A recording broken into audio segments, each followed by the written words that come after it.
Dad's voice was sharp enough to cut glass. "Get out, you lowlife." His finger jabbed toward the door, the veins in his neck bulging like I'd committed a crime. Mom stood behind him, arms folded, eyes cold, as if I wasn't their child, but some stranger who'd wandered in to ruin their lives. "Uneducated trash," she spat, like the words themselves were poison in her mouth. I didn't flinch. I didn't argue. I just nodded once, slow, like I'd been expecting this moment for years. "Okay," I said. No tears, no begging. They thought they were ending me. They had no idea I'd already won. Backstory setup. I used to think love from family was unconditional, but in my house, affection was transactional. Good grades? You got a smile. Fail once? You got silence. When I dropped out of college to build my first company, they didn't see ambition. They saw failure. They told me I'd ruined my future, that no one would want me, that I'd end up working in some greasy diner until I died. I swallowed it all, the insults, the shame. I let them believe they'd broken me. The truth?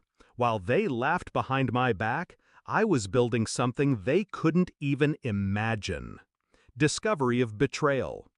2 weeks before that night, I overheard them talking in the kitchen. They thought I was asleep upstairs. "She's a drain," Dad said. "She'll never be anything.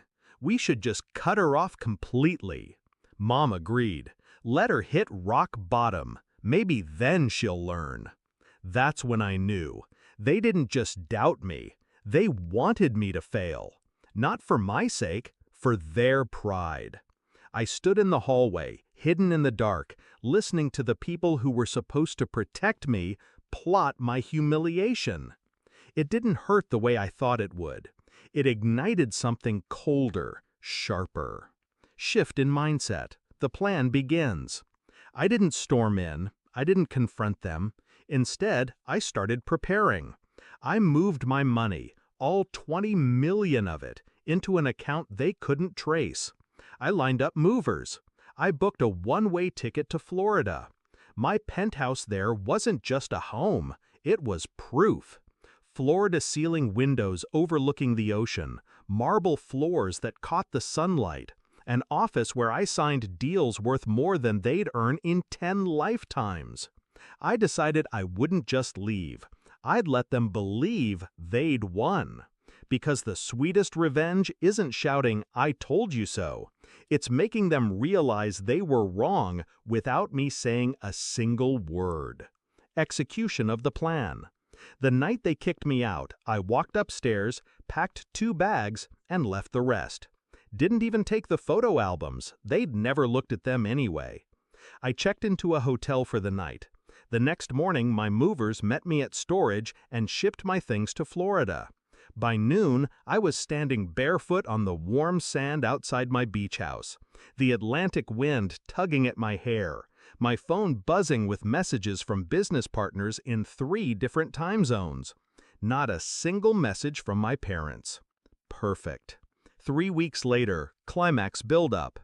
I was sipping coffee on my balcony when the call came. A strange number. I answered anyway. It was Mom. Her voice was different, shaky, almost sweet. "Honey, can we talk?" I could hear Dad in the background murmuring something. They needed something. Turns out, Dad's foolproof investment had tanked.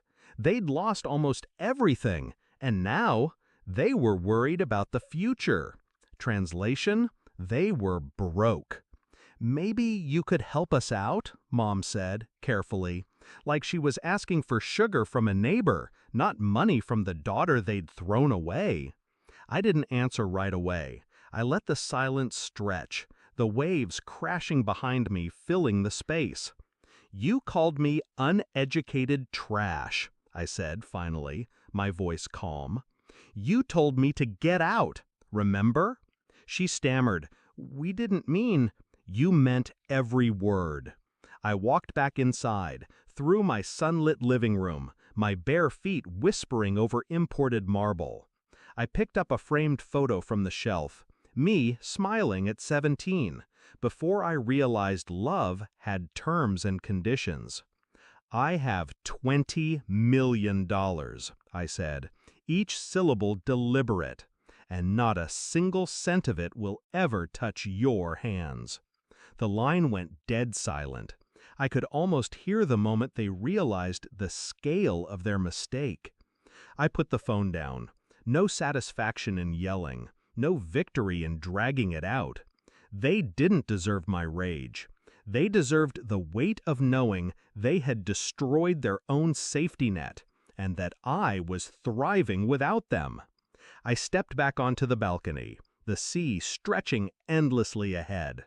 For the first time in years, I felt light. Sometimes revenge isn't fireworks.